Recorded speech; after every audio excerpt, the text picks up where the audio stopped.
Let's get it.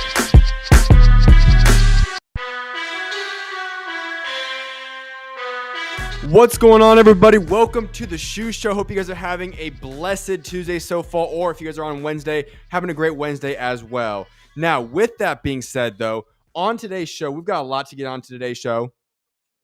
And in this show, we're going to get into a lot of unboxing news as well as other things. How to go make sure the audio is working today. So let's get right to it, though. Lots of different topics to get into today. Lots of different boxing news I'm going to be addressing on today's show. There is a guest currently scheduled for tomorrow's show. Hopefully that does come to fruition. Just waiting for a confirmation on that. But on tonight's show, as I said, lots of boxing news I'm going to discuss. If you guys have any other topics you guys want to hear my thoughts on, or you guys want to voice your own opinions on boxing related things, leave it in the chat. I'll make sure to address those comments throughout the show. Your comment will also pop up on the screen. And we can kind of get into those conversations as well. But let's get right to it now. The boxing news that I want to kick off with is something that I briefly touched up on back on Friday. You know, the new WBO rankings came out, and we saw an interesting move there. Keyshawn Davis moved up to number 1 in the new WBO rankings, and I want to address that a little bit further. I felt like it was a little bit too rushed in the very first time I broke that down, but let's get right to it now. Yes, in fact, you look at the new 140 rankings, in the WBO slot, Keyshawn Davis now ranks in at number 1. Now, I saw a lot of people being flustered by this. I saw a lot of people upset at these rankings coming out, and I want to make sure we all recognize a couple things. The WBO rankings to begin with is a little bit different. When you fight and you defend your belt, as Teofimo Lopez did against Arnold Barboza, you no longer have to go out there and defend that mandatory slot for 18 months, meaning that there's still a very long time until Teofimo Lopez has to defend his belt against anybody, meaning that this is not a slot for Keyshawn Davis to get a world title shot immediately or anytime in the near future. So I just want to make sure that's cleared up first of all.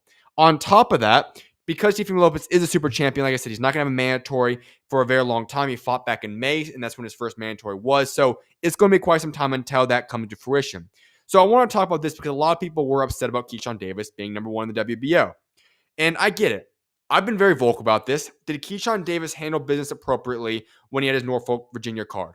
Absolutely not. One of the most embarrassing weekends that I've ever seen for a family on the professional scene, or maybe even any celebrity scene. And that's saying something. It was absolutely atrocious. I've been very vocal. I think Keyshawn Davis should take about a year outside of the ring to get this right. I've been very vocal about that. That being said, am I upset with Keyshawn Davis now being ranked number 1 in the WBO at 140? No. I'm really not that upset. And here's a multitude of reasons as to why I'm going to say that claim. To begin with, let's not act like prior to him having his weigh-in fiasco, which would have been, I think, June 6th or 5th or whatever it was when they did the weigh-ins, Keyshawn Davis was being proclaimed as possibly America's next superstar in boxing. This was a man that was coming off of a dominant February 14th performance. This is a man that has been on a skyrocketing rise, has looked phenomenal, had all the intangibles, had all the ability to become this next superstar in boxing. Nobody was denying what he's capable of doing inside of the ring. Outside of it, it's a train wreck. Inside of that, we were never going to be thinking of Keyshawn Davis in anything other than the light of being the next star. Therefore, when he couldn't make weight at 135, we knew he was automatically going to 140. He decided to make things even worse for himself that weekend during the duration of the fight and attacking Nahir Albright, all the different aspects there. But that doesn't change the fact of how good Keyshawn Davis is. And that's why I've been very vocal about this during this whole process. Does Keyshawn Davis deserve punishment? Yes. Does Keyshawn Davis have things he needs to get in line in his life? Without a shadow of a doubt. But if those things come to fruition, we can't deny what Keyshawn Davis is capable of doing inside of the ring. And on top of that, let me just pull this up for you guys real quickly because here are the 140 rankings. I know a lot of people said he doesn't deserve to be at number 1. All right, fine. You can have that statement. But let's look at the rankings currently at 140. And you tell me, now, do you think any of these guys are better than Keyshawn Davis? And if he were to move to 140, he has to be in the top 15. There's no way you don't put him there. But where would you slide him in then?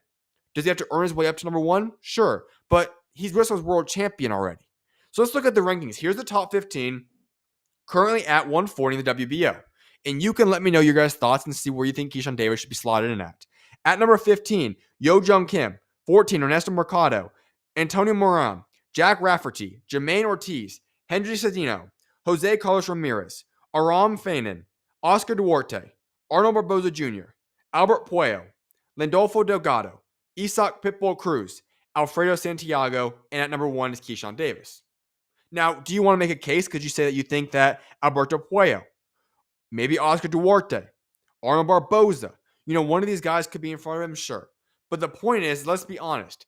If Keyshawn Davis, assuming he's in boxing shape and could actually fight at 140, were to go fight any of those guys I just listed currently today, where would you slot Keyshawn Davis at? I'd say he's number one. If we're looking at everybody currently ranked between number one contender and number 15 in the WBO rankings, I think Keyshawn Davis beats every single one of those guys. So yes, is it controversial that Keyshawn Davis just got slotted up into number one spot in the WBO? Sure. But let's just take a little bit of a reality check real quickly. Keyshawn Davis has a lot of things he has to get figured out outside of the ring. But when we're talking inside of the ring, we cannot deny the greatness and talent of Keyshawn Davis. Therefore, when I see him getting slotted at number one in the WBO rankings, I don't have that much of a problem with it. Because I firmly do believe that if he is going to be fighting in that ring, he would defeat everybody I just listed from number 1 to number 15 in the WBO rankings. He's that good. Sure, would an Oscar Duarte or Albert Puello fight be interesting? Absolutely. But I do believe that Keyshawn Davis is more talented than everybody else ranked at 140 at this current moment in time. He has to get himself figured out outside of the ring. But if all those things do come together, I have no problem with him being number one at 140. I think he's going to be a great fighter at 140, and I think he will become world champion in the future once again.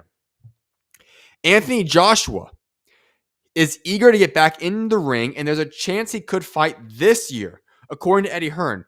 Eddie Hearn says this. Eddie Hearn says this. Anthony Joshua has told me that he wants to be world champion again. Okay. Remember, he was planning on having the fight in Africa. Now it's outlawed in that country where they just talked about, I think it was Nigeria, that they talked about having the fight hosted in. Now that is outlawed. Ghana. Sorry, Ghana is where they were talking about the fight locked in. It's now outlawed in the country. It can no longer happen there. That was supposed to happen in January. It appears that fight's now off the table, and Eddie Hearn's now suggesting that Anthony Joshua could return this calendar year, which would be interesting. I don't think he's going to be fighting anybody good, as I've said many times, but Anthony Joshua getting back in the ring by the end of this year would be huge because that could put him perfectly on timeline to fight Tyson Fury in the summertime of 2026. Just going to throw that out there. Keep an eye on that. All right. Here's another aspect. I talked about yesterday. I said this is going to be a 3-day series where I'm going to break down all the news that came out regarding Dana White. He announced the Paramount deal yesterday. I gave you guys my thoughts on that.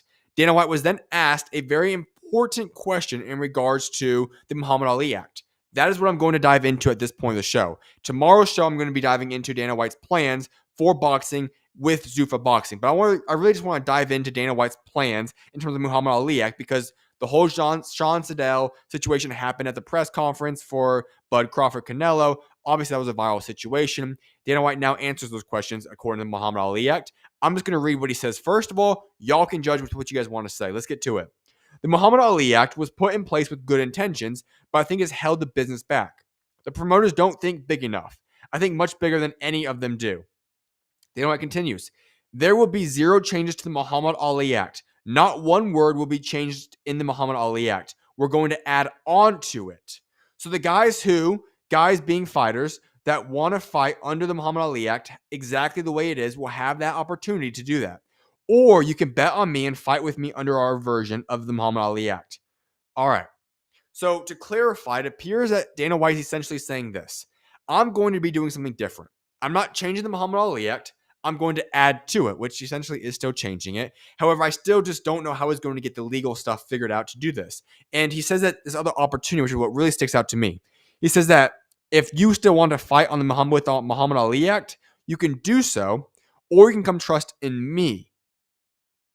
Makes you a little bit questionable. What are you talking about there? Because if you think about it this way, the Muhammad Ali Act is an act that is in place for all of boxing. According to Dana White, he's still going to be doing boxing. So essentially, if he somehow pulls off this miraculous, law change, that law change would then implement on everybody. So you really wouldn't have an option to fight with or without the Muhammad Ali Act. There's a lot of moving pieces here. And as I've said before, I think the biggest thing going for Dana White trying to make this thing happen is that he does know the president of the United States of America quite well. I've said it before. I see the pros and cons of both things. I personally do not have a firm stance on it. And what I do know is this. A lot of not big, but a lot of good contenders are already quickly jumping on over into Dana White's ship right now. That has to go for something. Vito Melnicki just dipped on Top Rank to go with Zuffa Boxing within the first few hours of that happening, along with many other guys. He's already rumoring 400 to 450 fighters joining them in the near future. That has to stand out to you. These boxers are not all dumb. They know what they're doing. Vito's a very intelligent man as well. There is a plan in place. And I'll be honest with you guys. Am I a big fan of changing the Muhammad Ali Act? Not necessarily. But what he did say in the very beginning when he said this right here, it was put in place with good intentions, but I think it's held the business back. The promoters don't think big enough. I think much bigger than any of them do. I think that's accurate. When we talk about the best promoter in all of combat sports right now, whether you like him or not, you cannot deny the fact that Dana White is the best at his job. What he has built the UFC in such a short time span is incredible. No other promoter has even come close to accomplishing what he has done in terms of promotion of a combat sport in this century. He is phenomenal at it. Now, do I think it's going to work in boxing? I can't give you guys a direct answer on that. Only time will tell. But I do believe that this man has a plan.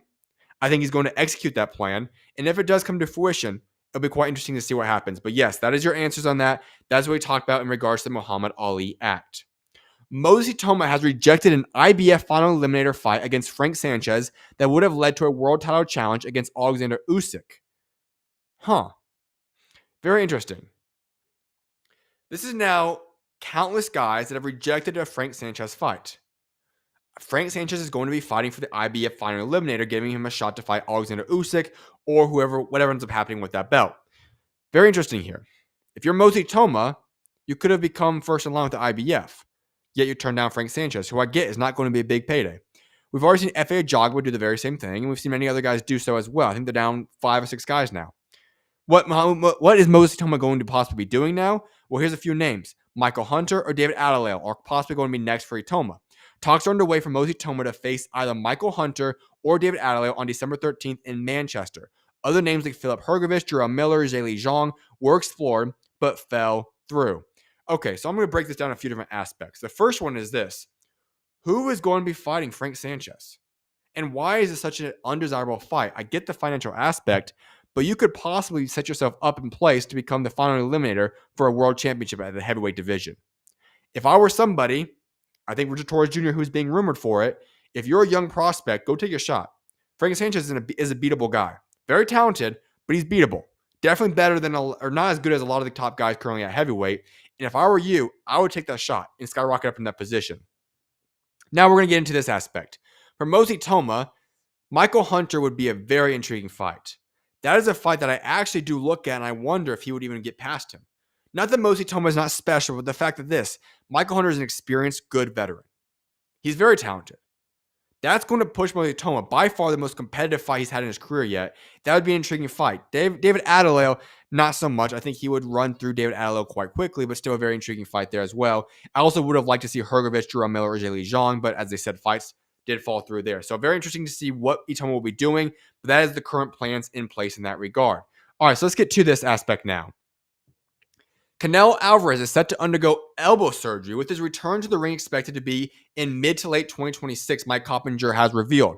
Canelo Alvarez will undergo arthroscopic surgery on his left elbow on October 23rd, according to the ring's Mike Coppinger. He will be in a sling and should resume light training 4 to 6 weeks after the procedure.